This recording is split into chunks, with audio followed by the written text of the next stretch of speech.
Well. Here we are again, 2 years in a row, Danny. Yeah. What's up, everyone? I feel like there's more people this year. That's it? Come on, guys. We bring a two-time Olympian, a Formula One beloved, and that's it? Can I get a bigger applaud, please? Whoa. No. I'm being honest. I don't know. How many F1 fans are here? All right, I think we need some bigger noise. Come on, let's try it again. All right, I'll live with that. Definitely the best pump up I've ever heard before we walked up out here, so I'm pretty jacked up, honestly. Yeah, last year I remember his energy is unchanged. Really good pump up.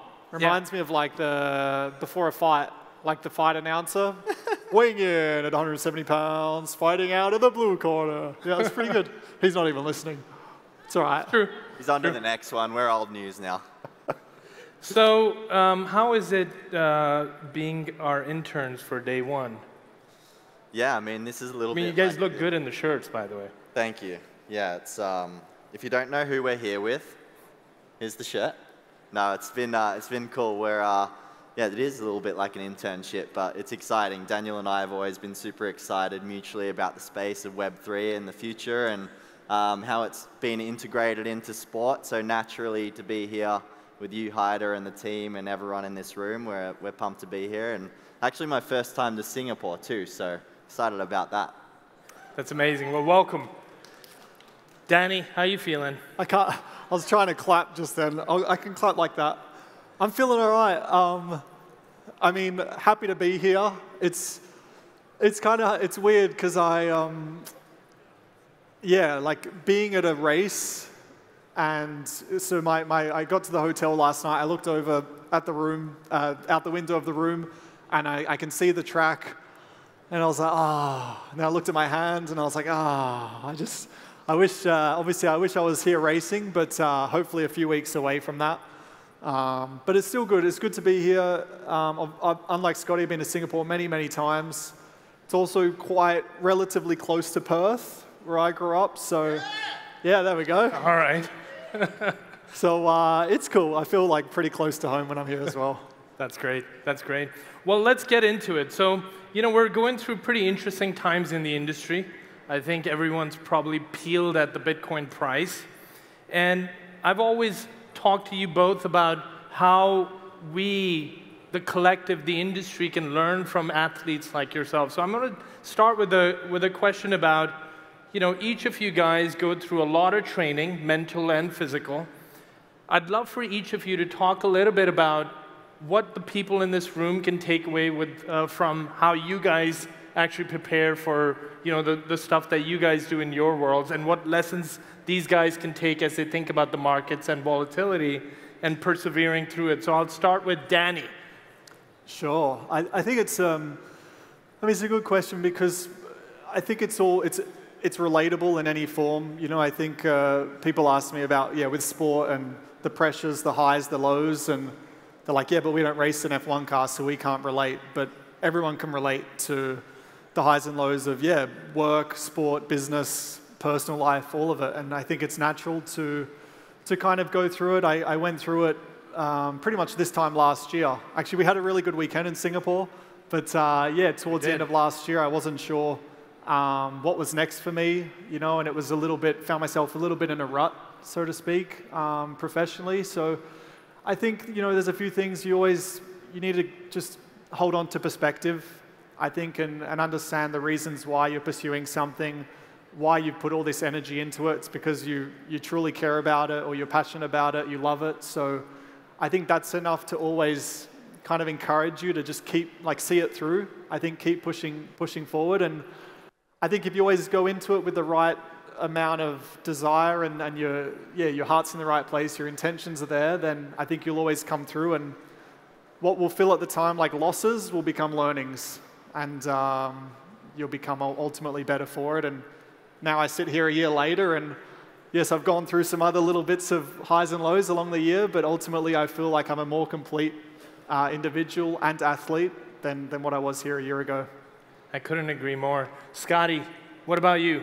yeah, I think it's very relatable. I would say there's a good contrast. I mean, sorry, it's very relatable between sport and, well, for me anyway. And then I wouldn't say I'm a active trader. I'm very much in the game, and I enjoy trading and understanding and learning a lot more, which thankful to Haider and the team at OKX for helping me do that. But I think it's, for me, you know, I would say in the past 12 months, I definitely took the opportunity to get Bitcoin at a low.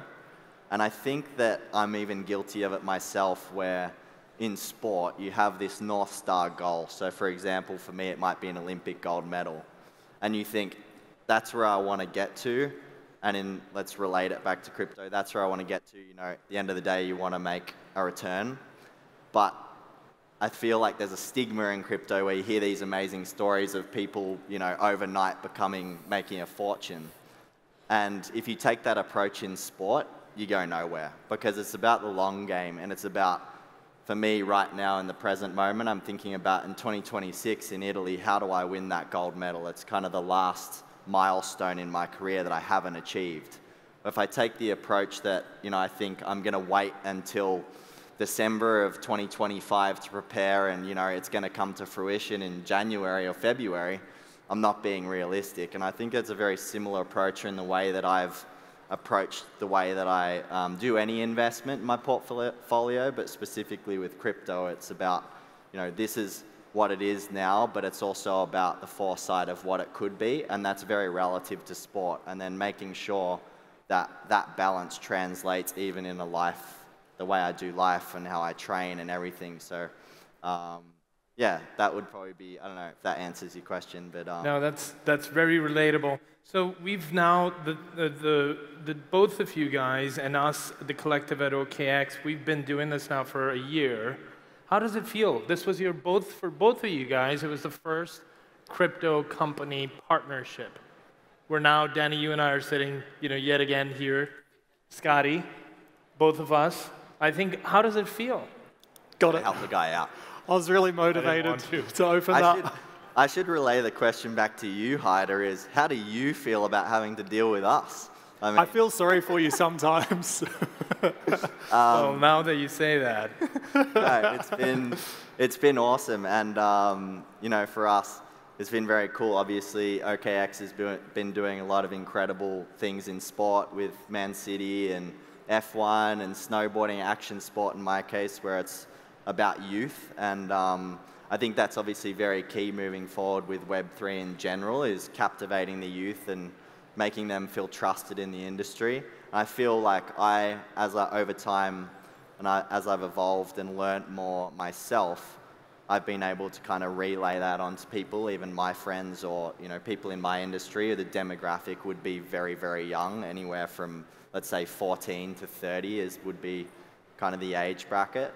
So as well, we obviously do a lot of really fun, engaging content with you guys. And I think, speaking for myself here, when I want to see informational content, or I want to ingest something that I'm going to learn from and use moving forward, I like to have a little bit of fun in the process. And I think yourself, Haider, and the OKX team have all really embraced myself and Daniel, that yes, we're professional sports people, we take it very seriously, but we also know how to have a bit of fun, and kind of molding the informational content and things that we want people to ingest, but also doing it in a fun, personal way has been something that I've enjoyed about our relationship, and look forward to doing it more into the future. And I can probably say Daniel feels a bit the same, that we're also two mates that get to work together a lot, which is fun.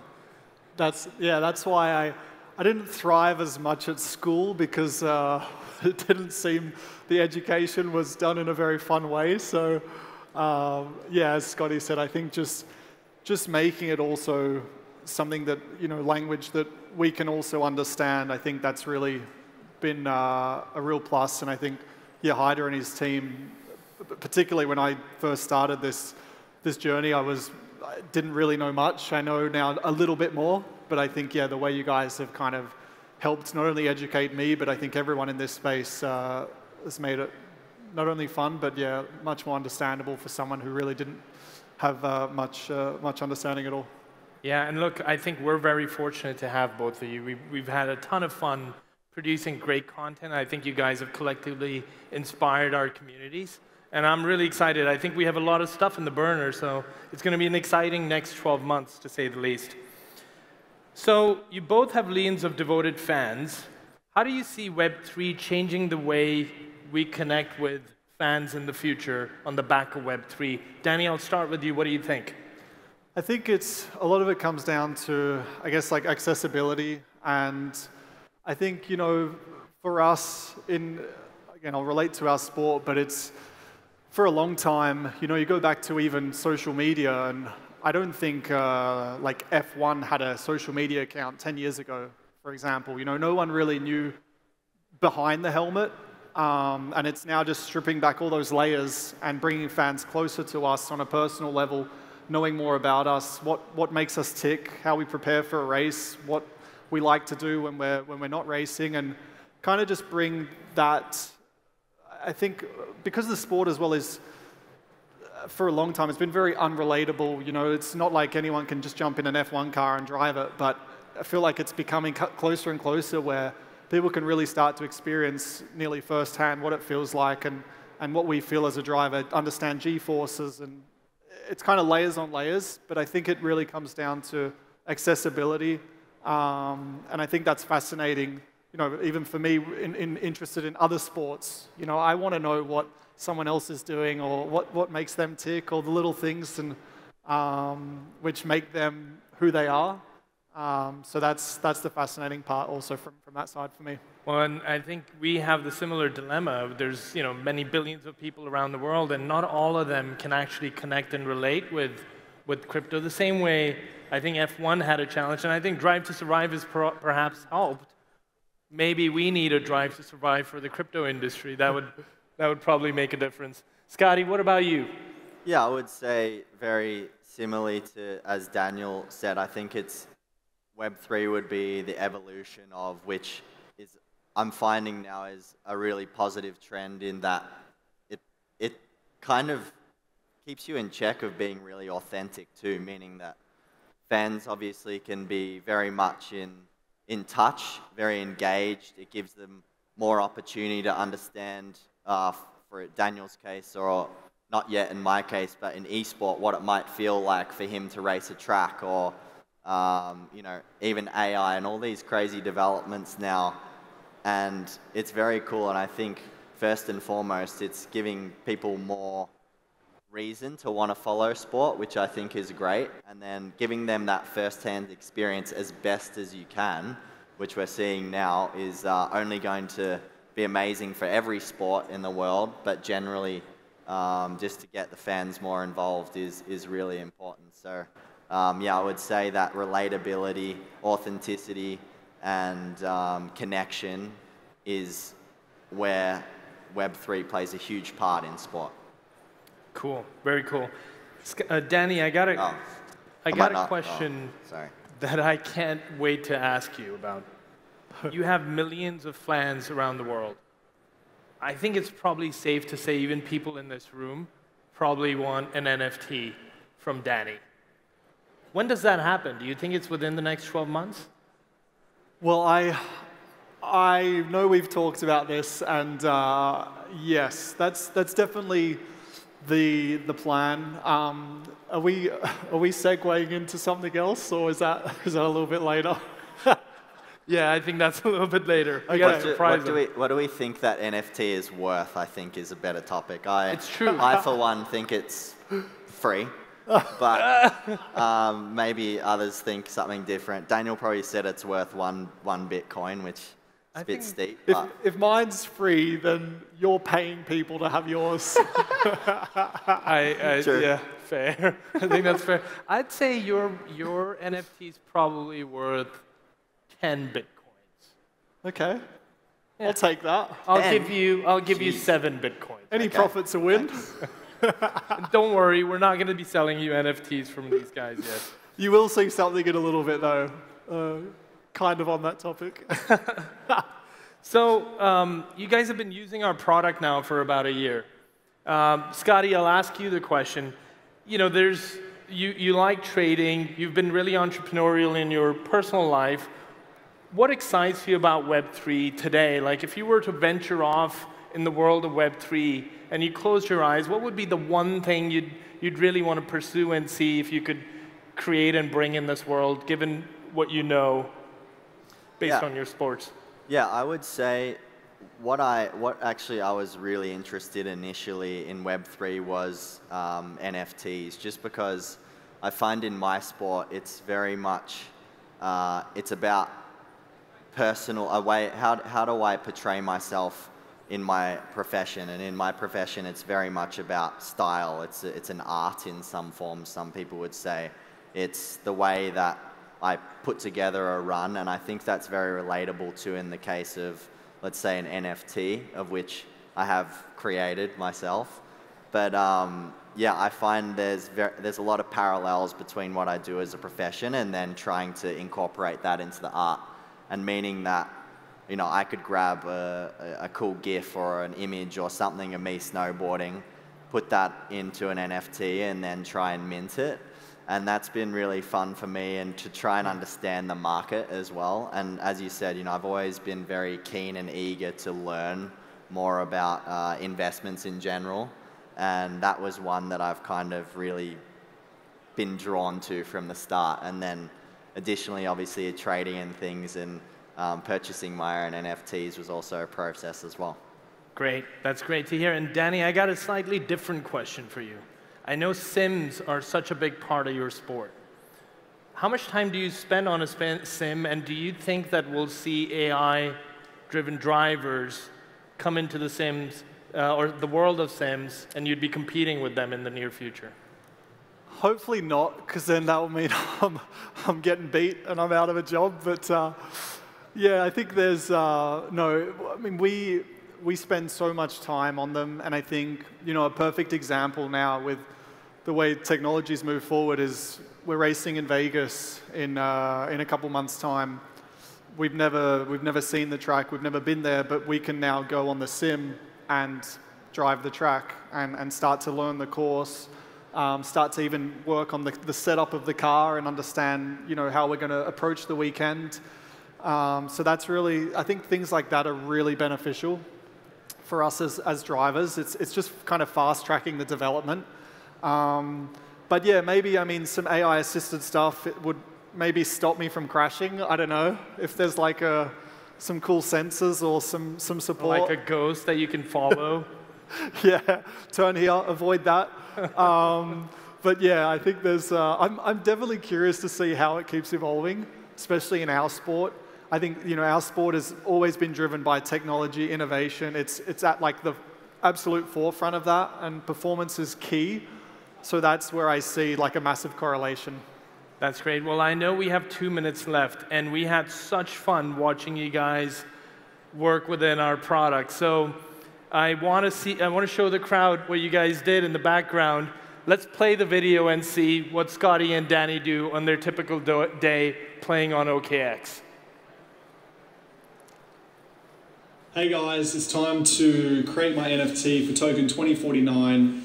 Gonna try and embarrass Scotty a little bit here, so let's go. All right, so we're gonna go on the OKX I think we can app, see the video. Marketplace, and we're gonna create an NFT, generate AI artwork, reference image. I've got one of Scotty, which I think is quite humiliating for him. It's pretty bad. I mean, we probably don't even need to edit it. I think that's already a great one.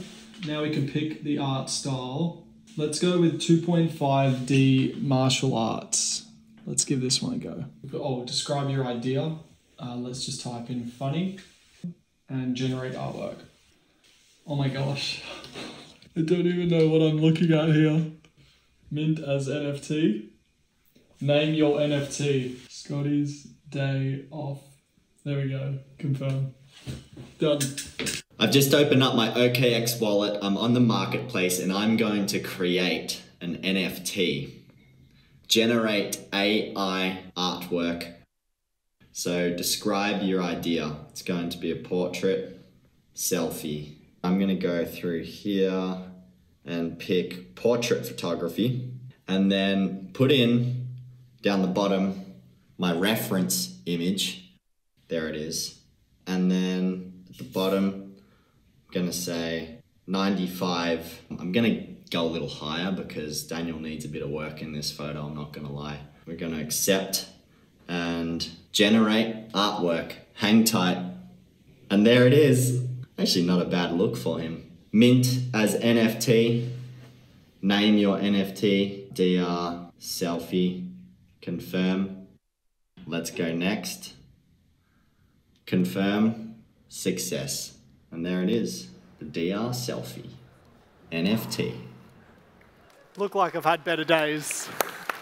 Both of you. I did you a lot of... Well, guys, I love the fact that we were here today. Maybe we'll do this again next year. Thank you so much. I hope you guys enjoyed hearing from both of these guys, and see you guys soon. Thank you. Thanks, everyone.